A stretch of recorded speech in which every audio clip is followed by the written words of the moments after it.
જય માતાજી ખેડૂત ભાઈ, આપણી ખેડૂત ચેનલમાં સ્વાગત છે। અને આજે આપણે વાત કરવાની છે કે જીરામાં કાળી શરમી અટકાવવા માટે શું કરવું આપણી।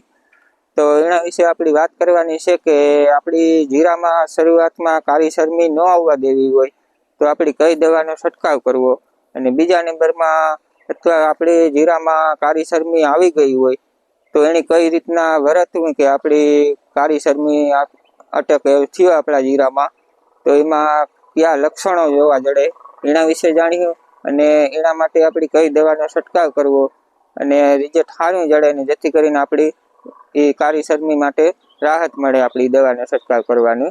તો આ વસ્તુની આપણી વાત કરવાની છે જીરામાં છે। જીરાની ખેતી કરતા હોય જે ખેડૂત ભાઈઓ તો ખાસ વિડીયો જોજો। તો આપણી શરૂઆત કરીએ કે આપણી કાળી શરમી ન આવવા દેવી હોય તો આપણી પહેલા કઈ જાતનું આપણે પગલાં લેવા જોઈએ દવાઓનો। તો કે જો કે અત્યારે બધાને 45-50 દિવસની આજુબાજુ જીરા થઈ ગયા છે, તો એના માટે અત્યારે બધાની ફૂંક્યું ને ઉકળવાની તૈયારીઓમાં છે, કોકને ઉકળી ગયું છે।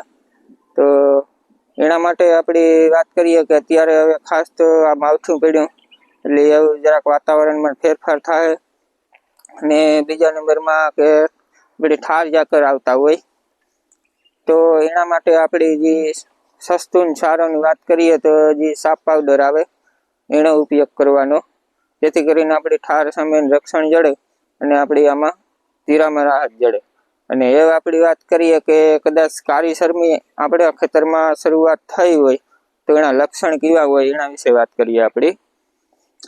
તો કે જે જીરું હોય એના પાંદ હોય એમાં કાળા દાગ થઈ જાય। બીજા નંબરમાં કે એમાં જે એની દાયરું હોય જીરાની દારૂમાં જે અલગ અલગ ફીટું થતી હોય ના જે એની ગાંઠ હોય ત્યાં કાળા દાગ થઈ જાય, કાળા કલરની જોવા મળે। એ તમે ખાસ ચેક કર્યા રાખજો ખેતરમાં ગુમરો મારો ત્યારે। જો આ રીતના પોઝિશન હોય તો પછી ધીરે ધીરે કરતો છોડ આખો સુકાતો જતો હોય, એટલે કાળી શરમીના લક્ષણ આ રીતના હોય। અને બીજા નંબરમાં કે વેવણો આપણી જે કાળી શરમી છે એ કઈ રીતના આવે, એ કેવું વાતાવરણ હોય ને કેના લીધે કાળી શરમી આપણી જીરામાં આવે એની વાત કરીએ। તો કે જો કે એક તો વધુ આપણા ખેતરમાં ભેજ હોય, અને બીજા નંબરમાં ઠાર ઝાકર વધારે પડતો હોય, અને બીજા નંબરમાં આપણે પાણી વાળતા હોય તો ક્યારા એકદમ ભરાતા હાલતા હોય અને ભર્યા રહેતા હોય ક્યારા, તો કાળી શરમીનો અટક આવે આપણા જીરામાં।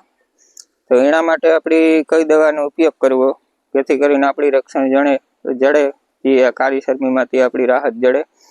તો કે એમાં આપણી વાત કરીએ કે જે બધા ખેડૂતના અનુભવ પ્રમાણે વાત કરીએ, જે બધા છંટકાવ કરતા હોય દવાના અને રિઝલ્ટ જો સારું જડતું હોય એની જ આપણી વાત કરીએ જે અનુભવ કર્યા હોય એ। તો એમાં એક આપણી ટાટાનું એર્ગોન આવે, એક ગેલેલિયો આવે અને એક ધાનુકાનું જેનેટ પ્લસ આવે, બરાબર। અને એ ખેડૂત મિત્રો આ દવાઓના આપણી છંટકાવ કરીએ તો રાહત મળે, પણ એમાં ખાસ ધ્યાન રાખવાનું કે જે અત્યારે ઘણી બધી કંપની આવતી હોય જે આ દવાઓ હોય એમાં અમારી આ બાજુ વધારે પૂરતો જે ખેડૂતોનો અનુભવ ને જે વધારે ઉપયોગ કરતા હોય એની વાત કરીએ તો જે આવે ગેલેલિયોનું રિઝલ્ટ બધાને સારું મળે, અને અમારી બાજુ એ જ વધારે છંટકાવ કરે। અને એનું પ્રમાણમાં વાત કરીએ ને આપણી તો 15 થી 16 ml નો આપણી એક પંપમાં નાખીને છંટકાવ કરી દેવાનો। અને ધારો કે તમારે કાળી શરમી ન આવી હોય જીરામાં અને તમારે કદાચ આ ગેલેલિયોનો છંટકાવ કરવો હોય તો પણ ફાયદાકારક છે, તો પણ તમે અગાઉથી પગલાં લઈ શકવાના કે ધારો કે 45 થી 50 દિવસની આજુબાજુની જીરું હોય અને તમે આનો રાઉન્ડ મારો તો પણ એ ફાયદાકારક જ છે, ભલે તમારે કાળી શરમી ન આવી હોય। અને બીજા નંબરમાં ખેડૂત ભાઈઓ કે એક ફરે દવાનો છંટકાવ કર્યો ને તો પૂરતું રિઝલ્ટ નહીં જડે, આનો 2 રાઉન્ડ ઓછામાં ઓછા મારવા જ પડે આપણી। ધારો કે એક રાઉન્ડ આપણી માર્યો હોય તો પાછો બીજો રાઉન્ડ આપણી જો વાતાવરણ ખરાબ હોય તો આપણી 10 દિવસને ગાળે આનો બીજો રાઉન્ડ મારી દેવાનો, અને જો વાતાવરણ સારું હોય તો આપણી 15 દિવસને ઓછામાં ઓછા ગાળે બીજો રાઉન્ડ આપણી આનો મારે શકીએ ગેલેલિયોનો। ખેડૂત ભાઈઓ ખાસ આનું આપણી જીરાનું એ જ જોવાનું કે જે વાતાવરણ હોય એમાં જો ફેરફાર થાય ને તોય પણ કાળી શરમીને આવવાની શક્યતા રહે, એટલે અગાઉ એના માટે આપણી આ પગલાં ભરવા પડે, જેથી કરીને આપણી કાળી શરમીનો માથી ઉપાય આપણી આ છે. ને બીજા નંબરમાં કે તમારું ખેતર હોય બરાબર, તો જીરા પછી મોટા થતા હોય તો આમાં આપણી લાગત જગ્યાએ આપણી ઘૂમરો ન મારે શકતા હોય ખેતરમાં, બને તો કાંથી ઓલા હેઠે ઘૂમરો મારતા હોય, આ હેઠે ઘૂમરો મારતા હોય બરાબર. તો કાળી શરમીનો અટેક તમારે જોવો હોય ને તો આ બધા ખેડૂતોનો અનુભવ પ્રમાણે આપણી વાત કરીએ ને તો કે જે તમે ગયા વર્ષે જીરું વાવેલું હોય, તો જ્યાં તમે જીરું કાઢ્યું હોય, જે ખરું હોય જીરાનું, એ ખરાની જગ્યાએ પેલા શરૂઆતમાં ત્યાંથી એનો અટેક ચાલુ થાય કાળી શરમી આવવાનો.